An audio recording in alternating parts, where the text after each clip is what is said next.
روزہ کس پہ فرض ہے؟ امیروں پہ کہ غریبوں پہ؟ کہنے نے میں تو کام ہی میرا تو کام ہی محنت مزدوری والا، میں کیسے روزہ رکھوں؟ میں تو دیہڑی لگاتا ہوں تو روزہ کیسے رکھوں؟ میں نے نہیں کسی حدیث میں پڑھا کہ روزہ وہ رکھے جو دفتر میں بیٹھتا ہے۔ صحابہ کے زمانے میں تو دفتر ہوتے ہی نہیں تھے، کسی جگہ نہیں لکھا ہوا روزہ وہ رکھے گا جو اے سی میں بیٹھتا ہے، تب تو اے سی تھے ہی نہیں۔ حضرت ابوبکر صدیق رضی اللہ تعالیٰ عنہ سے لے کر جناب بلال تک سارے اپنے ہاتھ سے کام کرتے، سارے اپنے ہاتھ سے کام کرتے، سارے۔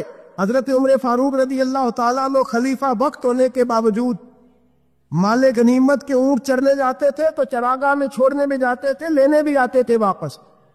سارے لوگ اپنے ہاتھوں سے مشقت والے کام کرتے۔ حضرت بلال مزدوری کرتے، سلمان فارسی مزدوری کرتے، مقداد مزدوری کرتے، صحابہ مزدوریاں کرتے، روزے رکھتے۔ اور رمضان کے جانے کا وقت ہوتا تو در رسول پہ کھڑے ہو کے عرض کرتے محبوبہ دل نہیں بھرا، دل کرتا ہے کبھی رب سارا سال ہی روزے عطا کرے، سارا سال رمضان دے تو ہم سارا سال روزے رکھنے کو تیار ہیں۔ جذبہ تھا، طاقت تھی، ہمت تھی۔ آج نوجوان لڑکا ہے کہتا ہے مجھ سے بھوک برداشت نہیں ہوتی۔ میرے بھائی رب بیماری لا دینا، اللہ سے دعا مانگے اللہ شفائیں عطا فرمائے، اور دعا کرے اللہ آزمائش سے محفوظ فرمائے۔ آپ یقین کریں میں نے لوگوں کو دیکھا ہے حلق سے قطرہ نہیں اترتا، خوراک کی نالی لگی ہوئی ہے، اعلیٰ غذائیں پکی ہوئی پڑی ہے، عرش کا مالک کہتا ہے میں تیرے حلق سے گزرنے نہیں دوں گا، قانون بن گیا۔ میں نے دیکھا ہے ڈرپ پہ لوگ زندہ ہے، بوتل لگی ہوئی ہے گلوکوز کی، گزارا چل رہا، اعلیٰ غذائیں پڑی ہیں، لاکھوں روپیہ تجوری میں پڑا ہے۔ مالک کہتا تو نہیں کھا سکتا تو وہ کھانے نہیں دیتا، نہیں کھانے دیتا۔ ایک شخص یورپ کے علاقے کا، میں کسی کالم نویس کا پڑھ رہا تھا، وہ کہتا ہے میری خربوں میں جائیداد ہے لیکن میرے معدے میں ایسی تکلیف ہے کہ میں آٹے کو چھان کر جو اوپر سے بورا نکلتا ہے صرف وہ کھا سکتا ہوں، اس کے علاوہ میں کائنات کی کوئی نعمت کھا نہیں سکتا۔ اور میرے بھائی وہ جب چاہے تو بڑے بڑے کھانے کھانے سے تجھے روک دے، تیرے دانت چبانے کے قابل نہ رہے، زبان نگلنے کے قابل نہ رہے، معدہ تیرا ہضم کرنے کے قابل نہ رہے، وہ جب چاہے تو جو مرضی کر لے۔ وہ کہتا چل تو میری مرضی پہ چلنا، ایک مہینہ میرے کہنے پہ نہ کھا، ایک مہینہ میرے کہنے پہ نہ کھا تو یا اللہ تو کیا کرے گا؟ فرمایا صوم تصحو، میرے نبی پاک نے فرمایا تم روزے رکھو اللہ تمہیں صحت عطا فرما دے گا، اللہ تندرستیاں دے دے گا، شفائیں دے دے گا۔ تم روزے رکھو اللہ تمہیں، سبحان اللہ، اللہ تمہیں، اللہ طاقت دیتا ہے، ہمت دیتا ہے، اللہ ہمت دیتا ہے۔ میں نے دیکھا ہے، میں نے بزرگوں کو دیکھا ہے، ضعیف لوگوں کو دیکھا ہے، کمزور لوگوں کو دیکھا ہے، میں نے دیکھا ہے روزے رکھتے ہوئے، مزدوروں کو دیکھا ہے روزے رکھتے ہوئے۔ میں اپنے ابا جی کو کہتا ابا جی اتنی سخت گرمی اور مزدوری آپ کرتے اور مزدوری کے عالم میں روزہ رکھتے تو کہتے پتر روزہ کی آندا ہے، روزہ کدوں کو جاندا ہے، روزہ اپنی جگہ تے بھی مزدوری اپنی جگہ ہوتے۔ اور کئی دفعہ مینوں فرمان لگیا میں نے یار سمجھ کوئی نہیں لگتی، پتہ نہیں روزے چ اللہ طاقت کتوں دے چھڑدا ہے، نہیں زیادہ کام بھی زیادہ کریدا ہے کہ روزہ بھی بھائی صوم تصحو، میرے مصطفیٰ نے فرمایا تو روزہ رکھ اللہ تجھے صحت عطا فرما دے گا۔ محبوب پاک صلی اللہ علیہ وسلم فرماتے جس نے جھوٹ نہیں چھوڑا، غیبت نہیں چھوڑی، برائی نہیں چھوڑی، اللہ کو اس کے بھوکے پیاسے رہنے کی کوئی ضرورت نہیں۔ وہ کاہے کا رکا ہے جب کوئی کام تو اس نے اللہ کی رضا والا کیا نہیں۔ روزہ رکھ کے دغا کر رہا ہے، روزہ رکھ کے جھوٹ بول رہا ہے، روزہ رکھ کے کم ماپ رہا ہے، تول رہا ہے، دھوکہ دے رہا ہے، رشوت لے رہا ہے، فراڈ کرتا ہے، حرام کا مال اکٹھا کر کے کہتا ہے اس میں سے چلو 10 دے گے بھی پکا دے گے۔ او بھائی جو کام اللہ نے تجھے کرنے کو حکم دیا تھا جب تو وہ بجا ہی نہیں لا رہا، مقصد روزہ ہی تو حاصل لعلکم تتقون، روزے کا مقصد یہ ہے کہ تو پرہیزگار ہو جائے۔ میرے نبی پاک علیہ الصلوۃ والسلام کی بارگاہ عالی مرتبت میں 2 عورتیں آئیں، یہ چیزیں کھا لو، کہنے لگی محبوبہ ہم نے روزہ رکھا ہوا ہے۔ فرمایا نہیں تمہارا تو روزہ نہیں ہے، حضور رکھا ہوا ہے روزہ، سحری سے لے کر اب تک کچھ نہیں کھایا، شام تک بھی نہیں کھائیں گی۔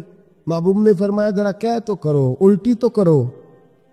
کہہ کی تو ان کے حلق سے خون بھی نکلا اور گوشت کے لوتھڑے بھی نکلے، پوٹیاں بھی نکلی۔ نبی پاک نے فرمایا وہاں بیٹھ کے تم نے اپنے جاننے والوں کی غیبت نہیں کی، چغلی نہیں کھائی؟ خاموش ہو گئی، گردنیں جھک گئی۔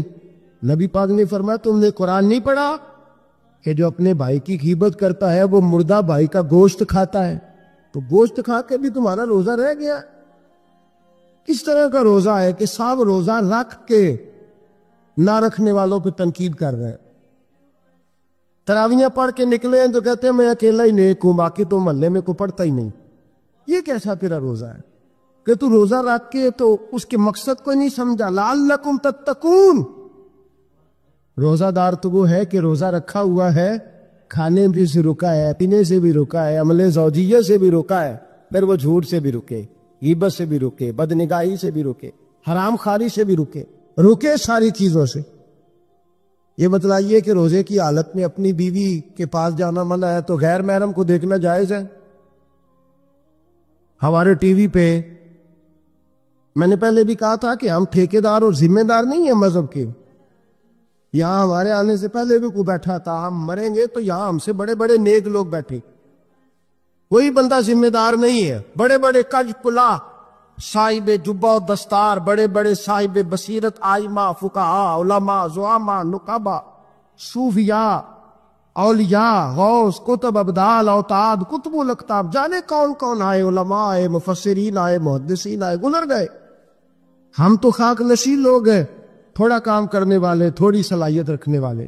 لیکن بھائی اگر کرتے ہیں تو ایک کام کرتے ہیں، ساتھ دوسرا نہیں کرتے۔ یہ کس طرح کا دین سکھانے لوگ نکلے کہ شوال سے لے کر شعبان تک گانا سنایا جائے گا، شعبان سے لے کر شوال تک ناچ گانا کیا جائے گا، شوال سے لے کر شعبان تک دھما چوکڑی ہوگی، رمضان آئے گا تو حدیثیں سنائی جائیں گی، رمضان آئے گا تو لوگوں کو قرآن پڑھ کے سنایا جائے گا۔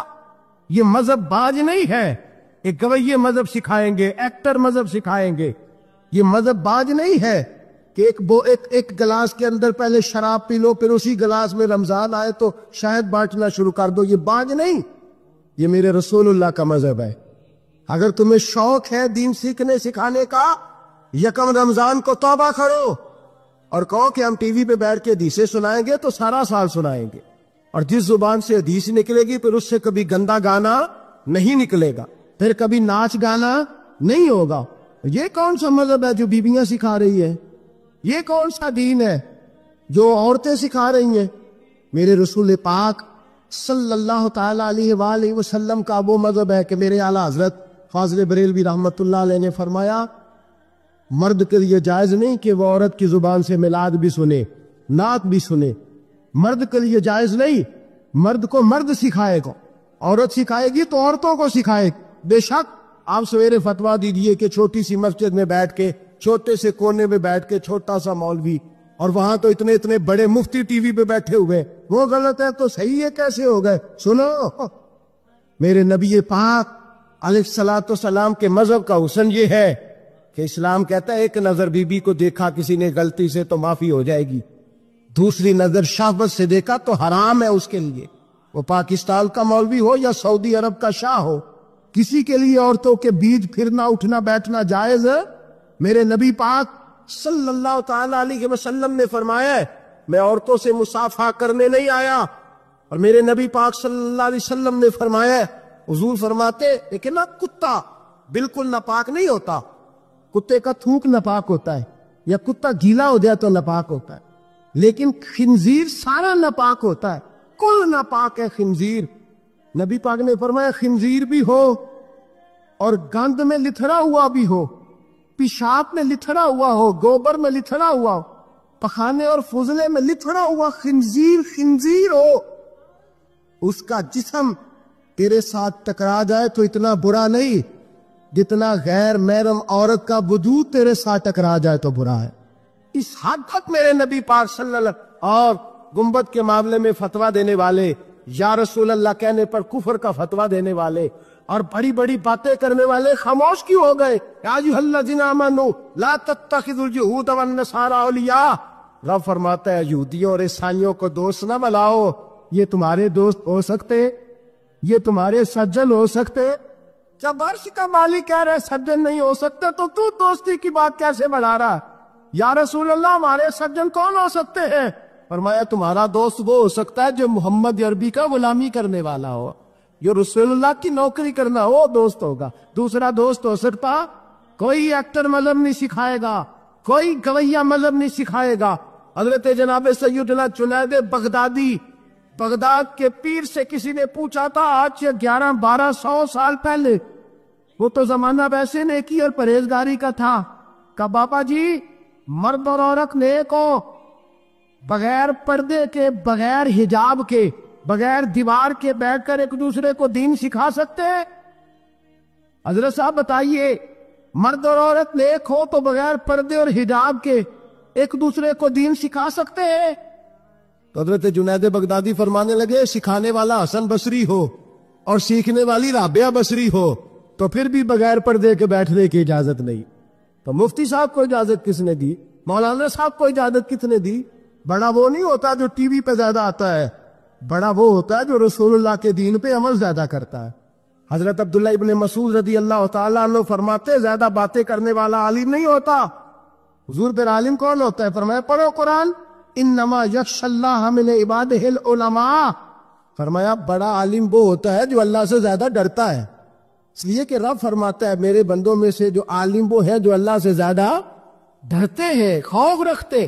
تو میرے بھائی رمضان المبارک میں بچنا ہے، پرہیز کا وقت ہے، تو کوئی شخص بھی کوئی شو نہ دیکھے، میری منت ہے آپ اللہ، کوئی شو نہ دیکھے۔ عورت کا تو پردہ ہے تو ہمیں تو تماشے پہ لگا دیا گیا، عجیب قسم کے ایکٹر آ گئے اور وہ مذہب سکھا رہے۔ میری اپیل ہے آپ سے کہ سحری افطاری کے وقت ٹیلی ویژن بند رکھے، کیا چیز کھول کے رکھیں؟ یا قرآن کھول کے رکھیں یا رسول اللہ کا فرمان کھول کے رکھیں، اللہ رسول کی طرف توجہ رکھیں، وہ سیکھنے سکھانے کا وقت ہے۔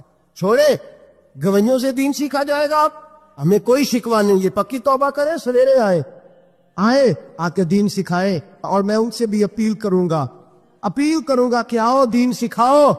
حضرت فضیل بن عیاض فرماتے میں ڈاکو تھا، کبھی کبھی چھپ چھپا کے جمعہ پڑھا کرتا تھا، پھر میں نے توبہ کی تو سچی توبہ کی، پھر میں نے توبہ کی تو رب کو راضی کرنے والی توبہ، پھر میں نے توبہ کی تو چھوڑی ہر شے، غریبوں کا لوٹا ہوا مال واپس کیا، جس کے پیسے نہ دے سکا اس کے گھر میں جا کے اس کی بھینسوں کو چارہ ڈالا، اس کے اونٹوں کی خدمت کی، میں نے قرضے چکائے، اور میں سچی توبہ کر کے مسجد آیا۔